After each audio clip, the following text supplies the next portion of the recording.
Hi there, my name is Felice Gladue and happy Indigenous Peoples Day. I'm so pleased to be here to talk about my Métis history and culture.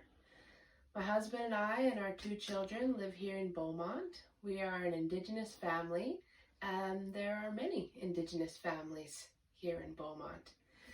And so today on National Indigenous Peoples Day, we celebrate and recognize the three Indigenous peoples of Canada, the First Nations, and there are hundreds of nations, the Inuit and the Métis. It used to be called National Aboriginal Day. Aboriginal was a term used in Canada to describe the three first peoples of Canada. But Canada has moved towards using the word Indigenous because it's more globally recognized. So, my Métis family comes from St. Laurent in Manitoba, and today I thought I would talk about some of the family heirlooms that I have, as well as some projects that I've been working on. First treasure I wanted to show you is this book, Lagimogere and Their Descendants. It's a book that my grandfather Hector Kutsu and grandmother Suzanne Kutsu wrote. They traveled all through the Métis homeland, through Alberta, Saskatchewan, Manitoba, back in the 80s, and they just went to a phone booth, went to the phone book, looked up the name Kutsu, and phoned them up and just said, "Hey, I'm a relative, can I come and have coffee?" They sat in hundreds of relatives' kitchens having coffee, just discussing stories of our ancestors. And so I'm so grateful to my grandfather for doing this. There's a story in here about Marie Catherine Lagimogere and Pierre-Henri Kutsu. They would have been my great-great-grandparents. And Marie Catherine was first cousins with Louis Riel.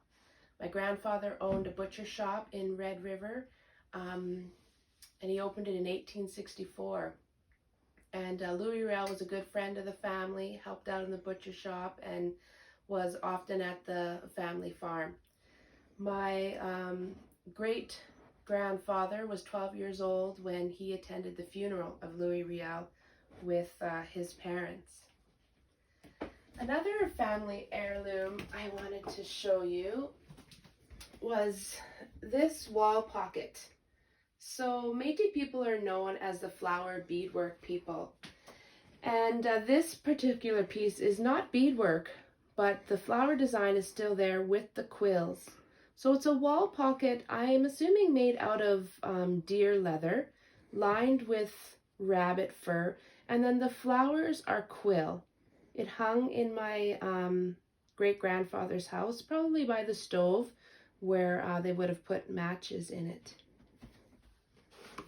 Also, another piece of beadwork is this pouch that my mother had as a child. It's probably over 60 years old. She used it as a pencil case, actually, and it was given to her by a woman from Saddle Lake Cree Nation. I love this piece because it's really representative of the Métis and Cree floral beadwork patterns, and it uses the tiny seed beads. These are the old seed beads. More often today we use a little bit of a larger size of beads, so it's really cool to have artwork with the small seed beads. The last thing I wanted to show you that belonged to my family were these moccasins. So these moccasins were also gifted to my grandmother from a lady in Saddle Lake. The vamp, this part here, is completely beaded, and then also there is beadwork all the way around the cuff, and this beadwork is actually loomed. These are very special to me.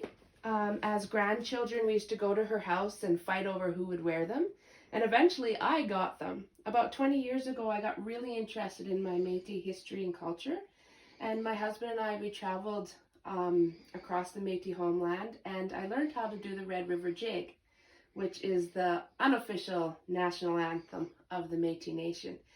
which has a dance called the Red River Jig. And I competed in many competitions, always wearing these moccasins. And they just have a special place in my heart. I've had to re-sole them a couple times because I've just danced right through the leather, and also had to replace the fur. But they are still going strong, and they've got to be over 50 years old.